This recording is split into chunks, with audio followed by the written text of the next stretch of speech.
हमारे चैनल में खुश आमदीद। तो चलिए शुरू करते हैं आज की कहानी। अम्मी, ये आप क्या कह रही हैं? मेरा रिश्ता सारिम के साथ? ये नामुमकिन है, माही ने गुस्से से कहा तो शाहीना ने परेशान नज़रों से उसकी तरफ देखा। ये तुम्हारे अब्बू का फैसला है माही, और तुम ये बात अच्छी तरह जानती हो कि वो अपने किसी फैसले से कभी पीछे नहीं हटते हैं। लेकिन ये मेरी ज़िंदगी का सवाल है अम्मा।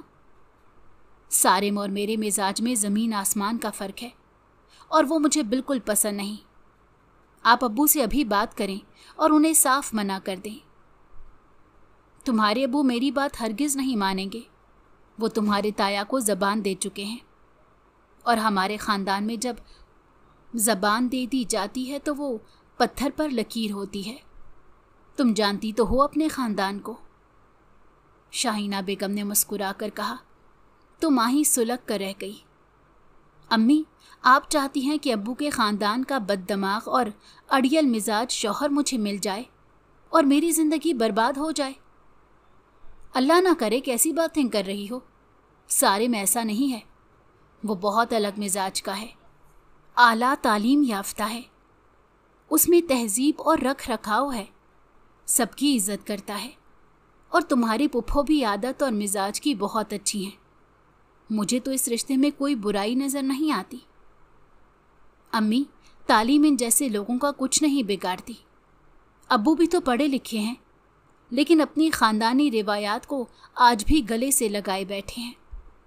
और वैसे भी आप सारिम से चंद एक बार ही तो मिली हैं। इतने मुख्तसर वक्त में आदात और मिजाज का अंदाज़ा कैसे लगाया जा सकता है? मुझे ना तो पुप्पो पसंद है और ना ही मुझे उनके बेटे में कोई दिलचस्पी है। मैं सारिम से शादी किसी कीमत पर नहीं करूँगी। माही ने गुस्से से कहा तो शाहीना बेगम चौंक कर उसे देखने लगी। क्या इस रिश्ते से इनकार की वजह सिर्फ यही है जो तुम मुझे बता रही हो? उन्होंने मशकूक नज़रों से इसे देखा तो माही ने नज़रें चुरा ली। और क्या वजह हो सकती है? अब्बू का ख़ानदान मुझे एक आंख नहीं भाता, और अगर अब्बू ने मुझ पर अपनी मर्ज़ी मुसल्लत करनी थी और पुप्पो के घर ही ब्याहना था तो क्यों इतना पढ़ाया लिखाया? अनपढ़ और जाहिल ही रहने देते और किसी भी खोंटे से बांध देते। माही गुस्से में बोलती ही चली जा रही थी। शाहीना बेगम ने परेशानी से अपना सर पकड़ लिया। माहीन अपने वालिदैन की इकलौती बेटी थी। उसका एक छोटा भाई था जो उम्र में उससे चंद साल छोटा था और कॉलेज में तालीम हासिल कर रहा था। माही के वालिद मुख्तार जैदी का शुमार शहर के अमीर और बाअसर लोगों में होता था। वो एक कामयाब कारोबारी शख्सियत थे। बरसों पहले उन्होंने अपना आबाई गांव छोड़कर शहर में रिहाइश इख्तियार कर ली थी और अपने ज़ाती सरमाए से अपना कारोबार शुरू किया था। मुख्तार जैदी ने अपनी मेहनत से अपने कारोबार को दिन दुगनी रात चुगनी तरक्की दी थी। अब तो इनको शहर में रहते हुए अरसा गुजर चुका था, लेकिन अपने गांव की मट्टी और अपनी रिवायात से उनकी मोहब्बत आज भी कायम थी। उनके बड़े भाई गांव में रहते थे और वो ज़मींदार और गांव के सरदार थे, जबकि माही की पुप्पो की शादी भी गांव में हुई थी। सारिम उनका इकलौता बेटा था जो 5-6 साल बाहर से तालीम मुकम्मल करके हाल में ही पाकिस्तान लौटा था। मुख्तार जैदी के पास रुपए पैसे की कोई कमी नहीं थी। उनके घर में हर तरह की आसाइशें मौजूद थीं, लेकिन दौलत का रंग उन पर न चढ़ा था और वो आज भी अपने उसूलों और ख़ानदानी रिवायात पर सख्ती से कायम थे। मुख्तार जैदी किसी हद तक मिजाज के सख्त थे। उनकी शख्सियत में एक रोब और दबदबा था। वो अपने कारोबार के सिलसिले में बेहद मसरूफ़ रहा करते, लेकिन उसके बावजूद घरेलू मामलात पर उनकी पूरी नज़र होती थी। घर में हर चीज़ उनकी मर्ज़ी के मुताबिक चलती थी। घर का हर बड़ा और छोटा फ़ैसला उन्हीं के हाथ में होता। वो कभी अपनी बात से पीछे नहीं हटते और हमेशा अपनी ज़िद पर कायम रहते। उन्होंने बच्चों के घर से बाहर जाने और वापस आने के भी औकात मुकर्रर कर रखे थे। उन्हें ये बात सख्त नापसंद थी कि बच्चे रात गए तक बिला ज़रूरत घर से बाहर फिरते रहें। वो दरअसल अपने ख़ानदानी रिवायात और इकदार से इसी तरह जुड़े थे जैसे गांव में रहते हुए हर रस्म व रिवाज के पाबंद थे। शाहीना बेगम ने हमेशा अपने शौहर के हर फैसले को कबूल किया था और कभी उनसे कोई इख्तलाफ नहीं किया था। माही का भाई उमर एक सीधा और पढ़ने लिखने वाला लड़का था। उसके ना तो ज़्यादा दोस्त थे और ना ही वो घर से बाहर जाता था। पहले तो माही को भी अपने वालिद से कोई मसला नहीं था, लेकिन जब से वो यूनिवर्सिटी गई थी और उसने वहाँ का माहौल और लड़कियों की आज़ादी देखी थी, उसे लगा था वो किसी कैद खाने में रह रही है।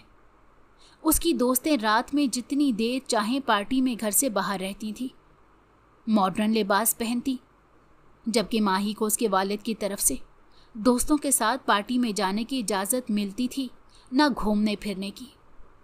उसकी दोस्तें भी अक्सर इसका मजाक उड़ाती थी कि वो ऐसे घुटे हुए माहौल में कैसे रहती है। माही के वालिद शहर से बाहर होते तो वो अक्सर अपने बाप से चोरी अपनी दोस्तों के साथ खाने पीने और घूमने निकल जाती। शाहीना बेगम उसको समझाने की कोशिश करती थी, लेकिन इस पर किसी बात का असर ना होता। वो काफ़ी ज़िद्दी हो गई थी। उसको अपने वालिद से बहुत सी शिकायत होने लगी थी। वो अक्सर शाहीना बेगम के सामने अपने वालिद की शिकायतें करती तो वो इसे समझाने की कोशिश करती कि ये पाबंदियाँ उसकी बेहतरी के लिए हैं और जब इसकी शादी हो जाएगी तो इसके बाद वो अपने शौहर के साथ जैसी चाहे ज़िंदगी गुजारे। लेकिन आज शाहाना बेगम ने जो खबर इसे सुनाई थी, वो सुनकर माही को बहुत बड़ा धचका लगा था। रात को उसके वालिद ने उसकी माँ से जिक्र किया था कि उन्होंने माहीन का रिश्ता उसके कज़न सारिम से तय कर दिया है। ये रिश्ता कब और कहाँ तय हुआ था, ना तो शाहीना बेगम को इल्म था और ना माहीन को खबर थी। मुख्तार जैदी ना तो शाहाना बेगम से मशवरा करना समझते थे और ना ही माहीन से उसकी राय ली थी और इसकी ज़िंदगी का सबसे बड़ा फैसला कर दिया था जैसे ये कोई मामूली बात हो। वो जानते थे कि हमेशा की तरह इस बार भी उनका फैसले पर किसी को एतराज़ नहीं होगा, लेकिन माही को सख्त एतराज़ था। उसके बाप ने इसकी ज़िंदगी का सबसे अहम फैसला बग़ैर उसकी मर्ज़ी और ख्वाहिश जाने तय कर दिया था। इस बात पर माही को बहुत गुस्सा आ रहा था। उसने सोच लिया था कि वो भी अपनी ज़िंदगी के फ़ैसले खुद करेगी और अपने वालिद के फ़ैसले को किसी सूरत कबूल नहीं करेगी। माहीन सख्त गुस्से में थी, इसीलिए वो रात का खाना भी नहीं खाने आई थी। उसकी गैर मौजूदगी को देखकर मुख्तार जैदी ने पूछा, माही कहाँ है, वो खाने पर क्यों नहीं आई? उनकी आवाज़ में सख्ती थी। वो थकी हुई है, आज कुछ काम ज़्यादा था, शायद आराम कर रही है। शाहीना बेगम ने बहाना बना दिया। अगले हफ्ते हमें सारा की शादी के लिए निकलना है, सब तैयारियां मुकम्मल है ना? मुख्तार जैदी ने पूछा तो शाहीना बेगम ने इस बात में सर हिला दिया। बच्चों से भी कहो कि गांव जाने की तैयारी मुकम्मल कर लें, हमें वक्त पर पहुंचना है। माही की माँ ने इस बात में सर हिला दिया। ठीक है, मैं सब इंतज़ाम कर लूँगी। सारा माही के ताया की बेटी थी और माही से उसकी अच्छी दोस्ती थी। हर मौके पर सब ख़ानदान वाले ताया की हवेली में इकट्ठे होते थे और सब खूब मज़े करते थे। अगले हफ्ते माही और उसके घर वालों को सारा की शादी के लिए गांव रवाना होना था। माही जाना नहीं चाहती थी। अब उसे सारा की शादी में कोई दिलचस्पी नहीं थी, क्योंकि वो जानती थी कि पुप्पो और सारिम भी गांव में मौजूद हैं और वो सारिम की शक्ल भी देखना नहीं चाहती थी। लेकिन अपने बाप को इनकार करने की उसमें हिम्मत नहीं थी। ये सफ़र माही के लिए किसी अजाब से कम नहीं था, क्योंकि उसका दिल सारिम के साथ रिश्ता तय होने पर सुलग रहा था। सारा रास्ता उसने खामोशी से गुजारा था। गांव पहुंचने पर माहौल खुशगवार और हवेली में जश्न का समा था। उसके ताया के बच्चे और दीगर करीबी रिश्तेदार हवेली में जमा थे। वो सब इनकी आमद पर खुश थे और बड़े तपाक से मिल रहे थे। लेकिन माही की हालत कुछ और थी। उसे कुछ अच्छा नहीं लग रहा था। कुछ देर में सारिम भी आ गया। अपने चच्चा से गले मिलते उसने गहरी नज़र माहीन पर डाली थी, लेकिन माहीन ने मुंह फेर लिया था। माहीन के इस तरह नज़रअंदाज करने पर वो कुछ हैरान हुआ। माहिन के चेहरे पर नापसंदीदगी और वाज़ेह तौर पर बेजारी की अलामात साफ जाहिर थी। हवेली में शादी की रसूमात का आगाज़ हो चुका था। सब लोग शादी में खूब मज़े कर रहे थे। उसकी कज़न्स खूब गाने गाती और हंसी मजाक करती, लेकिन माहिन का मूड सख्त ख़राब था।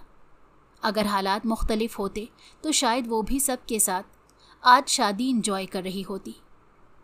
शादी की तैयारियां ज़ोरों शोर से जारी थीं। आज सारा की मेहंदी थी, इसलिए खूब रौनक लगी हुई थी। मेहमानों का हुजूम था। हर तरफ खुशियां और मुस्कुराहटें फकरी हुई थी। माही भी शादी में मसरूफ़ थी, लेकिन उसका दिल कहीं और था। वो सारिम के साथ किए गए रिश्ते को कबूल करने के लिए ज़हनी तौर पर बिल्कुल तैयार नहीं थी। वो अपने वालिद की मर्ज़ी के ख़िलाफ़ जाना चाहती थी और उसके पास एक ही रास्ता था कि सारिम इस रिश्ते से खुद इनकार कर दे। वो किसी मुनासिब मौके की तलाश में थी ताकि सारिम से बात करे कि वो खुद इस रिश्ते से इनकार कर दे।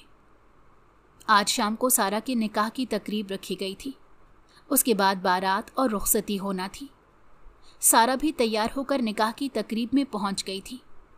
सारा के निकाह के बाद मुख्तार जैदी ने सब रिश्तेदारों के सामने ऐलान किया था कि आज सिर्फ सारा का निकाह नहीं होगा, बल्कि माही और सारिम का निकाह भी इसी महफिल में किया जाएगा। माही हक्का बक्का रह गई थी। ये अचानक खबर उस पर बिजली बनकर गिरी थी। माही को उसके वालिद ने निकाह के मुतल्लिक पहले से बताया था, ना ही उसकी राय ली गई थी। इस मौके पर वो कुछ बोल नहीं पा रही थी। उसके दिल की धड़कनें तेज़ होने लगी। सारे मेहमानों के सामने वो खुद को बिल्कुल बेबस महसूस कर रही थी। इस वक्त ना वो कुछ कह सकती थी और ना ही इस निकाह से इनकार कर सकती थी। उसके दिल में गुस्से और परेशानी का तूफान उठा हुआ था, लेकिन सबकी मौजूदगी में वो कोई हंगामा नहीं कर सकती थी। उसने अपनी माँ की तरफ देखा, जैसे उम्मीद कर रही हो कि वो इसकी मदद करेंगी, लेकिन शाहीना बेगम ने एक बेबस सी नज़र उस पर डाली और स्टेज पर ले जाते हुए आहिस्ता से कहा, बेटी, ये तुम्हारे अब्बू का फ़ैसला है। प्लीज़ इस वक्त खामोश रहना और अपने अब्बू की इज़्ज़त का ख्याल रखना। माही के पास कोई चारा नहीं बचा था। वो अपने वालिद की ज़िद और ख़ानदान वालों के सामने बिल्कुल बेबस हो चुकी थी। आंखों में आंसू, दिल में गम और गुस्से की लहर लिए वो सारिम के साथ स्टेज पर बैठ गई। सारिम भी कदरे हैरान था, क्योंकि वो भी इस निकाह के बारे में कुछ नहीं जानता था, लेकिन वो खुश था। उसे बड़ों के फैसले पर कोई एतराज़ नहीं था। पुप्पो ने फ़ौरन भारी काम वाला दुपट्टा उसके सर पर डाल दिया। मौलवी साहब ने उससे निकाह की इजाज़त ली तो माही ने दिल पर जबर करते हुए बड़ी मुश्किल से कबूल है कहा था। वो जानती थी कि अब उसके पास कोई दूसरा रास्ता नहीं। उसी लम्हे में उसका दिल जैसे पत्थर का हो गया। वो सब कुछ बहुत मजबूरी में कर रही थी। उसे ऐसे लग रहा था जैसे वो कोई गाय बकरी हो जिसे किसी खोंटे से बांध दिया गया हो। यानी उसकी ज़ात, राय और पसंद नापसंद की कोई अहमियत ना थी। वो शहर की पढ़ी लिखी और मॉडर्न लड़की थी। बाबा ऐसे किस तरह कर सकते हैं? उसे ये बात हजम ही ना हो रही थी। दोनों का निकाह हो गया। सब मेहमान खुश थे और एक दूसरे को मुबारकबाद दे रहे थे, लेकिन माही के दिल में एक अजीब सा खालीपन और बेबसी का एहसास था। निकाह के बाद वो फ़ौरन अपने कमरे में चली गई और दरवाज़ा बंद कर लिया। वो आंसुओं में डूबी अपने हाल पर गौर करने लगी। उसे ये बात कबूल करने में मुश्किल हो रही थी कि उसकी ज़िंदगी का इतना बड़ा फ़ैसला बिना उसकी मर्ज़ी के कर दिया गया। उसे यकीन ही नहीं आ रहा था कि वो सारिम की बीवी बन गई थी। माही ने अपने दिल में अहद किया कि वो कभी इस रिश्ते को दिल से कबूल नहीं करेगी और ज़रूर कुछ ना कुछ ऐसा करेगी कि सारिम खुद तंग आकर इसे तलाक दे दे। सारा रुखसत हो गई थी। माही तब भी कमरे से बाहर नहीं निकली थी। सबने इसके कमरे में बंद होने को इसकी शर्मो हया समझा था। सिर्फ शाहीना बेगम ही जानती थी कि इस वक्त उसके दिल पर क्या गुजर रही थी। शादी का हंगामा ख़त्म हुए तो शाहीना बेगम सबसे पहले माही के पास चली आई। वो इससे बात करना चाहती थी। बिखरे बाल और उजड़े हुलिये में माहीन को देखकर वो हैरान रह गई। तुम ऐसे क्यों कमरे में घुसी बैठी हो? चलो बाहर आओ, सबके बीच में आकर बैठो। अम्मी, हम वापस कब चल रहे हैं? आप बस वापस जाने की तैयारी करें, मैं यहाँ एक पल भी रुक नहीं सकती। माही, ऐसा क्या हो गया? मैं तुम्हें कब से समझा रही हूँ, अपनी नहीं तो अपने बाप की इज्जत का ही ख्याल करो। अम्मी, अब तक अपने बाप की इज्जत का ख्याल किया है जो चुप हूँ, वरना मैं ये जुल्म हरगिज़ बर्दाश्त ना करती और उसी वक्त इनकार कर देती। तुमको किसने कह दिया कि ये जुल्म है? मुझे उस शख्स का साथ किसी तौर पर कबूल है, ना कभी होगा। वो गुस्से में दरवाज़ा खोलकर बाहर निकली तो ठुठक कर रुक गई। सारिम हाथ में कुछ सामान पकड़े हैरत से मुंह खोले इसे देख रहा था। इसके चेहरे के तासुरात से साफ अंदाज़ा लगाया जा सकता था कि वो सब कुछ सुन चुका है। चलो अच्छा ही है, जितनी जल्दी उसको पता चल जाए उतना ही बेहतर है। माहीन अपने आप को संभालती आगे बढ़ गई थी। शाहीना बेगम भी सारिम को देख चुकी थी। वो लपक कर उसकी तरफ बढ़ी। मोमानी, ये अम्मा ने भिजवाया था। उसने हाथ में पकड़ा लिफाफा शाहीना बेगम की तरफ बढ़ाया तो वो लजाहत से बोली, बेटा, तुम माही की बात का बुरा मत मनाना, वो नादान और नासमझ है। नहीं मोमानी, आप फिक्र ना करें, मैं समझता हूँ। वो धीमे लहजे में उनको तसल्ली देता वापस पलट गया था। सारिम का सोच सोच कर बुरा हाल था। वो कब से अपने कमरे में टहल रहा था। उसके दिल पर एक बोझ सा पड़ा था। वो सोच भी नहीं सकता था कि माहीन उसको इस कदर नापसंद करती होगी। वो तो माहीन को काफ़ी अरसे से चाहता था और उसका ख्याल कभी दिलो दिमाग से निकाल ही ना पाया था। वो माहीन से कुछ साल बड़ा था और अपने होश संभालने के बाद उसके दिल में जिस पहली लड़की का ख्याल आया वो माहीन ही थी। लेकिन माहीन उसको सख्त नापसंद करती थी। आखिर उसमें किस चीज़ की कमी थी? पढ़ाई के दौरान में कई लड़कियां थीं जो उसकी एक नज़रे करम के लिए तरसती थीं और उसको अपनी तरफ राग़िब करने की कोशिश करती, मगर उसने कभी किसी की तरफ आंख उठाकर भी ना देखा, क्योंकि इतना पढ़ लिखने के बावजूद भी वो अपने रस्मों रिवाज से जुड़ा हुआ था। वो जानता था कि उनके ख़ानदान में शादी बाहर करने का रिवाज नहीं, और वैसे भी वो तो बहुत पहले ही अपनी कज़न माहीन को दिल दे बैठा था। वो ये जानता था कि माहीन को इस बारे में कुछ भी मालूम नहीं, तब भी उसने अपनी नज़रों की इतनी पासदारी की कि कभी किसी नामहरम लड़की की तरफ एक नज़रे करम भी ना डाली। उसने अपने सारे जज्बे माहीन के नाम बचा कर रखे थे, लेकिन माहीन ने उसका दिल बुरी तरह तोड़ दिया था। उसका दिल सख्त बेचैन था। कुछ ही देर में उसकी बेचैनी ने गुस्से की जगह ले ली। ये लड़की अपने आप को समझती क्या है? इसने सारिम जैदी को इनकार करके उसकी अना पर एक कारी ज़रब लगाई थी। आखिर वो जितना पढ़ा लिखा और सुलझा हुआ सही, पर था तो एक मर्द, और एक ऐसी लड़की जिसे वो कई सालों से इश्क करता हो, उसके मुंह से अपने लिए नापसंदीदगी सुनना इससे बिल्कुल बर्दाश्त नहीं हो रहा था। इसका दिल चाह रहा था कि इस पूरी हवेली को आग लगा दे, मगर इसमें हवेली का तो कोई कसूर नहीं था। जिसका कसूर था सज़ा भी उसे ही मिलनी चाहिए। कहीं माहीन किसी और को तो पसंद नहीं करती? उसके दिल में दर्द की एक लहर उठी। वो अपनी सोच पर खुद ही जलता कुड़ता कमरे में मजीद बेचैनी के साथ टहलने लगा।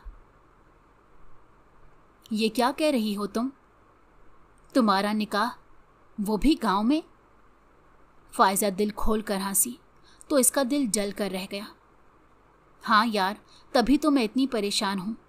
देख नहीं रही मेरी हालत? वो वाकई जब से यूनिवर्सिटी आई थी तब से शक्ल पर 12 बजा रखे थे। तो माही, तूने मना क्यों नहीं किया? अब कि उसने हमदर्दी से इसके हाथ पर हाथ रख कर कहा। मना तो किया था यार, मगर अम्मी को मना किया था। अब्बू के सामने इनकार करने की जुर्रत ना तो मुझ में है और ना अम्मी में। मगर एक अच्छी बात है, सारिम ने खुद ही सुन लिया कि मैं उसे सख्त नापसंद करती हूँ। मुझे उम्मीद है वो ये निकाह खुद ही ख़त्म कर देगा। वो मुस्कुराती हुई बोली तो फ़ायज़ा को भी तसल्ली हुई। चल फिर तो बहुत अच्छा है। लो, वो तुम्हारा ख़ास दोस्त भी आ गया। फ़ायज़ा ने ज़ुहैब को आते देखकर माहीन को मायनी खेज़ नज़रों से देखा तो माहीन खुलकर मुस्कुरा दी। माहीन का दिल किसी और के लिए धड़कता था। वो कब अपने साथ पढ़ने वाले ज़ुहैब को दिल दे बैठी, उसे अंदाज़ा ही ना हुआ। ज़ुहैब उसकी माँ के रिश्तेदारों में से था, लेकिन वो इतने करीबी नहीं थे कि माही के वालिद को उसकी खबर होती।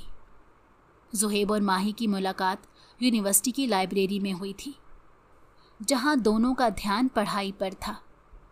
लेकिन वक्त के साथ साथ इनके दरमियान बातचीत बढ़ने लगी। ज़ुहैब का मिजाज माही के दिल के करीब था। वो शहर में रहता था, पढ़ा लिखा था और उसकी ज़िंदगी के ख्वाब माही के ख्वाबों से मिलते जुलते थे। हाथ में गिटार पकड़े वो किसी भी दरख्त के नीचे खुद में मगन होकर गिटार बजाता तो लड़कियां रुककर उसे सुनने लग जाती।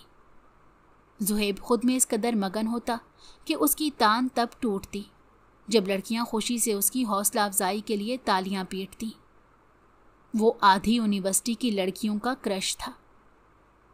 माहिन भी उन्हीं लड़कियों में शामिल थी। आज़ाद ख्याल, मॉडर्न मगर लापरवाह सा ज़ुहैब उसे ज़िंदगी से भरपूर लगा करता, जिसे ना कोई फ़िक्र थी ना कोई परेशानी। वो आज़ाद पंछी की मानिंद आज़ाद फ़िज़ाओं में सांस लेता। माहिन को उसकी ज़िंदगी आइडियल लगा करती, जबकि माहिन खुद तो अपने बाप की कैद में थी। वो चूँकि माहिन के रिश्तेदारों में शामिल था, लिहाजा माहिन ज़ुहैब की माँ से भी मिल चुकी थी। शानों तक कटे बाल पर हल्का मेकअप किए वो अपनी उम्र से कम दिखाई देने वाली मॉडर्न सी आंटी माहिन को बहुत पसंद आई थी। उसके अपने ख़ानदान में तो सभी औरतें इतनी बड़ी चादरें ओढ़ती कि दादी और नानी लगती। माही को ज़ुहैब की संजीदगी और नरम मिजाजी बहुत पसंद आई। वो सारिम से बिल्कुल मुख्तलिफ था। ज़ुहैब हमेशा अपनी ज़िंदगी को अपने तरीके से गुजारने की बात करता था। वो औरत की आज़ादी और ख़ुद मुख्तारी का कायल था।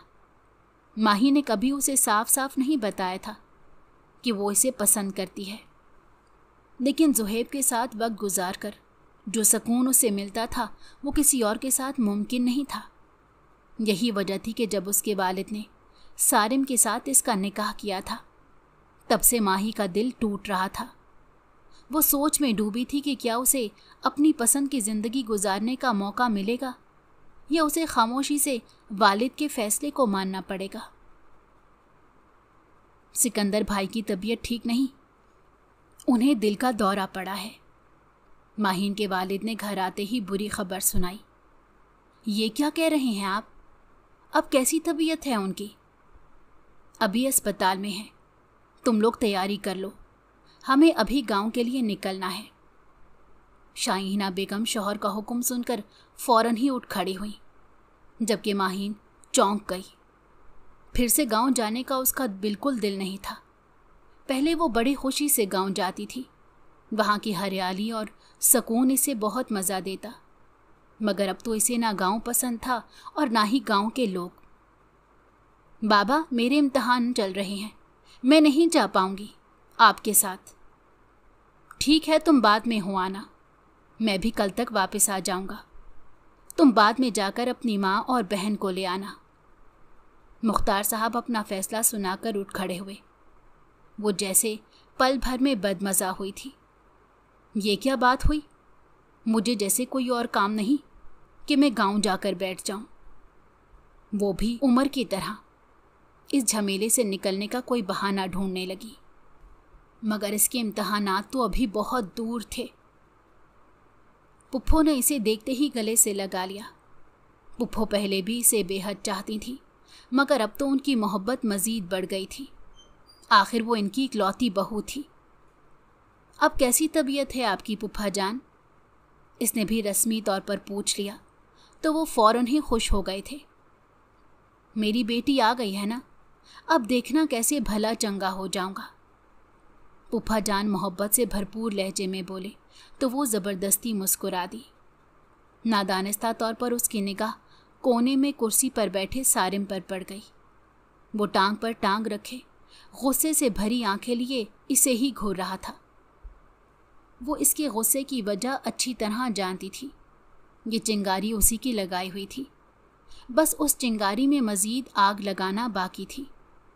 वो कुछ सोचती कमरे से बाहर निकल आई। माहीन के बाबा अगले ही दिन वापस लौट गए थे, जबकि इन माँ बेटी को गांव में ही छोड़ गए थे। उसे इसी मौके की तलाश थी।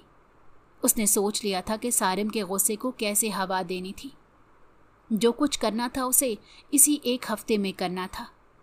वो चाहती थी कि सांप भी मर जाए और लाठी भी ना टूटे, यानी सारिम ये निकाह खुद ख़त्म कर दे और माहीन का नाम भी ना आए। निकाह टूटने के बाद बाबा को ज़ुहैब के साथ रिश्ता जोड़ने पर भी कोई एतराज़ नहीं होगा। पूरी हवेली मेहमानों की आमद से भरी पड़ी थी। गांव के पटवारी, मुंशी और मज़ारे सभी पुप्पा जान की अयादत को तशरीफ़ ला रहे थे। वो हैरान थी कि यहाँ के लोगों के पास किस कदर वक्त था, जो यूं वक्त का ज़िया कर रहे थे। इन लोगों को कोई काम नहीं, कैसे जौक दर चले आ रहे हैं। इसने सारा को कोहनी मारी तो वो हंसती। वो कल ही अपने ससुराल से पहुंची थी। अरे बहन, ये मोहब्बतें हैं सबकी। दरअसल गांव आबाद ही मोहब्बतों पर होते हैं। वो मुस्कुराते हुए बोली तो माहीन समझ ना पाई। अच्छा छोड़ो, मुझे ये बताओ, ये जो तुम्हारे सारिम भाई हैं, उसको क्या पसंद और क्या नापसंद है? इसने सरसरी सा अंदाज अपनाया। ओहो, सारा ने इसे छेड़ा और फिर अपने कज़न की पसंद नापसंद बताने लगी। चूंकि वो बचपन से एक ही हवेली में पले बड़े थे, लिहाजा अच्छी तरह जानती थी कि सारिम को क्या नापसंद था। उनको मॉडर्न लिबास बिल्कुल पसंद नहीं। वैसे तो यूनिवर्सिटी में मैं भी पहन लिया करती थी, मगर हवेली में कभी मत पहनना। सारा उसे ख़ास ताकीद करती उठ खड़ी हुई तो उसने मासूमियत से अपनी पलकें झपकाईं। सारिम सुबह से देख रहा था माहीन उसके सामने कुछ अजीबो गरीब हरकतें कर रही थी। वो जहाँ मेहमानों को आता देखती खुद निकलकर सामने आ जाती, जबकि अच्छी तरह जानती थी कि हवेली में पर्दे का किस कदर ख्याल रखा जाता है। सारिम 2 बार मुलाजमा से कहकर उसे अंदर भिजवा चुका था। मेहमानों से मिलते मिलते शाम हो चली थी। उसके बाबा की तबीयत ऐसी ना थी कि वो सबसे मिलते, लिहाजा ये फरीज़ा वही निभा रहा था। गांव के लोग सरदार की खबरगिरी के लिए फ़ौरन ही पलट जाते। वो शाम को मुलाजमों को कुछ हिदायत देता अंदर दाखिल हुआ तो माहीन को खड़े देखकर चौंक गया। वो जीन्स टॉप पहने जानबूझकर सबके सामने खड़ी थी। वो एक लम्हे में ही समझ गया था कि वो ये सब कुछ जानबूझकर इसे गुस्सा दिलाने के लिए कर रही थी, ताकि किसी बहाने से सारिम जैदी से रिश्ता तोड़ सके। जबकि सारिम जैदी गुस्से से अपने निकाह में मौजूद माहीन को देख रहा था, जो बेहुदा लिबास पहने खड़ी थी।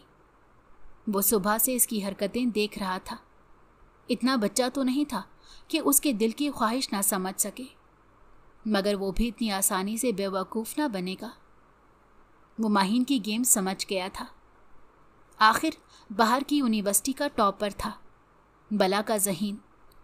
माहीन को लग रहा था वो आसानी से सारिम जैदी को बेवकूफ़ बना लेगी। ये क्या पहना है तुमने? वो आगे बढ़कर गुस्से में बोला तो वहाँ मौजूद सभी नुफूस चौंक गए थे। क्या हुआ, आपको अच्छा नहीं लगा? माहीन ने मासूम लहजे में बोलते हुए हैरत से पलकें टपटपाईं। वो इसकी अदा पर हैरान हुआ और कन अखियों से बाकी अफराद की तरफ देखा जो इन्हीं के जानिब मुतवज्जो थे। कोई बात नहीं सारिम, बच्चियां ऐसे कपड़े पहन लेती हैं शौक में। ताई फौरन उसकी हिमायत में बोली, जबकि सारा हैरानी से माहीन को तक रही थी। उसने तो माहीन को ख़ास ताकीद की थी कि ऐसे कपड़े ना पहने। सारिम इस जाल में फंसने चला था जो माहीन ने बिछाया था। उसने फ़ौरन खुद पर काबू किया। यहाँ सबके सामने तमाशा करने का मतलब इल्ज़ाम खुद पर लेना था। सारिम बहुत जब से मुस्कुराता हुआ खड़ा हुआ। नहीं, मेरी बीवी बहुत अच्छी लग रही है, मैं इसके साथ कुछ वक्त गुजारना चाहता हूँ। ये कहते साथ सारिम उसे खींचता हुआ अपने कमरे में ले गया और माहीन की एक सुने बिना उसे बेड पर धकेला। बहुत शौक है तुम्हें मेरी इज्जत का जनाजा निकालने का, आज मैं तुम्हारा ऐसा इलाज करूंगा कि। वो गुस्से से कहता इसकी तरफ बढ़ा। माहीन के तन बदन में आग लग गई थी। आपको किसने हक दिया कि आप मुझे अपनी मलकियत समझें? वो गुस्से में फिंकारी तो सारिम वहीं रुक गया। मैं आपकी जागीर नहीं। वो फौरन ही उठ खड़ी हुई और इसकी आंखों में आंखें डालकर बोली। सारिम उसकी जुर्रत पर हैरान हुआ। तुम मेरे निकाह में हो, बीवी हो तुम मेरी। वो चिल्लाया मगर माहीन पर कोई असर ना हुआ। वो गुस्से से इसे घूरती रही। निकाह का मतलब ये नहीं कि आप मेरी जिंदगी का फैसला करते फिरें। ये निकाह आपकी मर्जी से हुआ होगा, मेरी मर्जी से नहीं। वो मुंह फेर कर बोली तो सारिम साकित रह गया। यानी वो जानती थी कि निकाह में सारिम की मर्जी शामिल थी। उसके बावजूद भी ऐसे पेश आ रही थी जैसे उसे कोई फर्क ही नहीं पड़ता। तो तुम्हारी मर्जी किस में है, तुम मुझे ये बताओ। उसने बाजू से पकड़कर उसका रुख अपनी तरफ किया तो वो चुप रह गई। वो जितनी भी जिद्दी, खुद सर सही, पर अपने शौहर के सामने किसी और का नाम कैसे ले सकती थी। बस आपकी सोच इतनी ही महदूद है। मैं किसी को नहीं चाहती, मगर आपके साथ इस गांव में नहीं रह सकती। मुझे आज़ाद कर दें। वो डंके की चोट पर बोली तो सारिम खुद को रोक ना पाया। उसका हाथ घूमा और माहीन के चेहरे पर इस जोर का थप्पड़ पड़ा कि वो मुंह के बल बिस्तर पर जा पड़ी।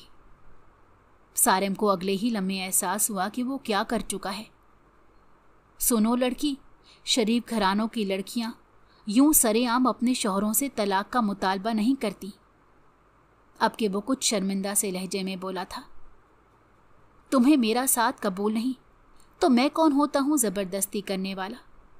जो तुम चाहोगी वही होगा। वो फौरन दरवाजे की तरफ बढ़ा लेकिन फिर रुक गया। मेरा मारने का इरादा नहीं था, ये सब अचानक हो गया। इस थप्पड़ के लिए मुझे माफ कर देना। वो मुंह फेरे बोला और दरवाजे से बाहर निकल गया, जबकि माहीन चेहरे पर हाथ रखे रोना तक भूल गई। उसे अपने जज्बात की समझ नहीं आ रही थी। उसे खुश होना चाहिए था, उसका इतना बड़ा काम हो गया था। सारिम उसकी मानने को तैयार था। भले एक थप्पड़ खाने और खुद को जलील करवाने के बाद ये मुमकिन हुआ, मगर हो तो गया। न जाने क्यों उसके दिल पर अभी भी बोझ था। उसे यकीन ना होता सारिम इतनी आसानी से मान गया। उसकी वो मर्दानगी और अना कहाँ गई जो उसने माहीन की मर्जी को कबूल कर लिया था। और तो और थप्पड़ की माफ़ी भी मांगी थी। चलो खैर, जो भी हो, मेरा काम तो हो गया। वो कंधे उचकाकर बोली थी। उमर अगले ही दिन पहुंच गया था। वो चूंकि इम्तहानात से फारिग होकर आया था, लिहाजा उसका कुछ दिन रुकने का इरादा था। मैं एक पल नहीं रुकूंगी, अभी के अभी चलो। उसने उमर को लताड़ा तो वो हैरान हुआ। तुम लोगों की नज़र में मेरी कोई अहमियत है कि नहीं? जब अपना दिल किया मुझे भेज दिया, जब दिल किया वापस आने का कहा। मेरी भी कोई मर्जी है। वो चीख पड़ी, न जाने कौन सा गुबार निकाल रही थी। अच्छा आपी, क्या हो गया है आपको? ले चलता हूँ वापस। वो हैरानी से बोला। हाँ, अभी के अभी चलो बस। वो हुक्म सुनाती पैर पटखती अपना सामान समेटने चल दी। वो एक हफ्ते बाद यूनिवर्सिटी लौटी थी। उसने आते ही अपना कारनामा फायजा को सुनाया तो वो कुछ हैरान हुई। वो मुझे जल्द ही तलाक के कागजात भिजवा देगा। वो ऐसे खुश हो रही थी जैसे उसे कोई एजाज़ी डिग्री मिलने वाली हो। मगर माहीन, तुम अच्छी तरह सोच समझ लो। फायजा की बात सुनकर वो चौंक गई। क्या मतलब? मतलब ये कि सारे में वो सभी खूबियां हैं जो किसी भी लड़की को एक लड़के में चाहिए होती है। पढ़ा लिखा, हैंडसम है, फिर इतनी जायदाद का इकलौता वारिस है, नेक और शरीफ भी है। शहर की लड़कियां तो ऐसे रिश्तों के लिए मरती हैं यार। फायजा आज उसकी अम्मी की तरह बात कर रही थी। हाँ वो सब ठीक है, पर इस दिल का क्या करूं जो ज़ुहैब की मोहब्बत का दम भरता है। ये बस उसी के नाम पर धड़कता है। वो दिल पर हाथ रखकर मुस्कुराई थी। तुम शराब के पीछे भाग रही हो माही। फायजा की बात सुनकर वो चौंक गई। भला ज़ुहैब मुझ जैसी लड़की के लिए इनकार क्यों करेगा। वो कंधे उचकाकर हंसती थी। अदनान, तुमने ज़ुहैब को देखा? वो पूरी यूनिवर्सिटी में उसे ढूंढती फिर रही थी। न जाने वो कहाँ छुपा था। आज वो खूब सच धज कर आई थी। आज इसकी सालगिरह का दिन था और अपने इस दिन को यादगार बनाने के लिए वो ज़ुहैब से अपने जज्बात का इकरार करना चाहती थी। इसे मालूम था कि ज़ुहैब भी उसे चाहता था। उसने ज़बान से तो कभी इकरार नहीं किया था, मगर उसकी आंखें बोलती थीं और उसकी आंखों में अपने लिए इकरार वो साफ पढ़ सकती थी। हाँ वो इस तरफ है। अदनान ने इशारे से उसे सुनसान दरख्त की बाबत बताया तो उसने अपने सर पर हल्की सी चपत लगाई। ये कोना वो कैसे भूल गई। ज़ुहैब हमेशा ऐसे कोने खुदरों में ही पाया जाता था। वो फौरन उस तरफ बढ़ी थी। तो तुम्हारे कहने का मतलब ये है कि माहीन मुझसे अपनी मोहब्बत का इजहार करे तो मैं उसे मस्बत जवाब दूं? ज़ुहैब की बात सुनकर वो दरख्त की ओट में हो गई। वो न जाने किससे मुखातिब था। सामने कोई लड़की थी जिसे माहीन देख ना सकी। हाँ ना यार, वो तुम्हारी मोहब्बत में पागल हो रही है। फायजा की आवाज़ पहचान कर वो हैरान थी। मगर फायजा, तुम जानती हो मैं तुम्हें चाहता हूं और तुम्हारे अलावा किसी और के बारे में सोच भी नहीं सकता। मैं जानती हूं ज़ुहैब, मगर मैं ये सब पहले नहीं जानती थी, वरना मैं उसे पहले कदम पर ही रोक देती। अब वो तुम्हारी मोहब्बत में बहुत आगे जा चुकी है, अपना निकाह तक ख़त्म कर रही है। वॉट? ये क्या कह रही हो? मुझे तुमसे और उससे इस कदर बेवकूफ़ी की उम्मीद नहीं थी। मेरी बात समझने की कोशिश करो ज़ुहैब। फायजा, बात तुम मेरी समझो। वो बेवकूफ़ है तो तुम तो मत बनो। मैं उसकी पसंदीदगी से वाकिफ़ हूँ, मगर मैंने उसे कभी मस्बत जवाब नहीं दिया क्योंकि वो मेरे टाइप की लड़की नहीं है। मैं ये नहीं कर सकता। और जो लड़की अपने निकाह के बाद ये सब करती फिरे, तुम खुद ही समझाओ कि वो किस किरदार की हामिल होगी। ज़ुहैब की बात सुनकर उसे धचका लगा था। वो इसके बारे में क्या सोच रहा था। वो कोई गिरे हुए किरदार की लड़की थोड़ा ही थी, मगर जो हरकतें वो कर रही थी, वो हरकतें इसे कुछ ऐसा ही साबित कर रही थी। ज़ुहैब, तुम मुझे भूल कर मेरी जगह माहीन को अपना लो। मेरी खातिर ये नहीं कर सकते तुम? फायजा ने उसकी मिन्नत की तो वो सदमे से चूर लहजे में बोला, तुम कैसी बच्चों वाली बातें कर रही हो। ये कोई सीट तो है नहीं कि मैं तुम्हारी जगह उसको दे दूं। ये पूरी ज़िंदगी की बात है फायजा। यूनिवर्सिटी में तो बहुत सी लड़कियां मुझे पसंद करती हैं, तो क्या मैं सबसे शादी कर लूं? तुम जानती हो कि मैंने बचपन से सिर्फ तुमसे मोहब्बत की है। तुमने ही मना किया था कि यूनिवर्सिटी में किसी को पता ना चले कि हम एक दूसरे से मंसूब हैं और हमारी रिश्तेदारी भी है। हाँ, क्योंकि मैं यूनिवर्सिटी में लोगों की बातों से डरती थी। तो अब समझने की कोशिश करो, ये कोई पुरानी फिल्म नहीं चल रही। ये हम दोनों की जिंदगी का सवाल है। माही की जिद से 3 लोगों की जिंदगी बर्बाद होगी, बल्कि 3 नहीं 4 लोगों की। वो मजीद ना सुन सकी, वहां से पलट आई। वो नहीं चाहती थी कि फायजा या ज़ुहैब में से उसे कोई देखे। कम से कम अपना भरम तो कायम रख ही सकती थी। आंसू उसके गालों पर बह रहे थे। वो किस कदर बेवकूफ़ थी। फायजा सही कहती थी, वो शराब के पीछे भाग रही थी। इसने अपना किरदार खुद ही सबकी नज़रों में मशकूक बना दिया था। वो ये क्या करने चली थी? ये कोई ज़बरदस्ती के सौदे तो ना थे। उसके माँ बाप ने जो फैसला लिया था वो सोच समझ कर लिया था, और वो इनके फैसलों पर सर उठाकर अपना ही सर कटवाने चली थी। सारिम में किस चीज़ की कमी थी आखिर? वो हर लिहाज से ज़ुहैब से बेहतर ही था, बस इसे अपनी मर्जी से ज़िंदगी जीने का शौक़ चढ़ा था। वो यूनिवर्सिटी से बाहर निकल आई थी। वो पार्किंग एरिया में अपनी गाड़ी की तरफ बढ़ी, तभी उसकी गाड़ी से टेक लगाए खड़े सारिम को देखकर हैरान थी। उसके हाथ में पकड़ा खाकी लिफाफा देखकर वो वहीं खड़ी की खड़ी रह गई। वो खुद ही इसके करीब चलाया। दरअसल मैं नौरीन के काम से यूनिवर्सिटी आया था। उसने अपनी छोटी कज़न का नाम लिया था। तुम्हारी गाड़ी पर नज़र पड़ी तो सोचा तुमसे एक बार मिल लूँ।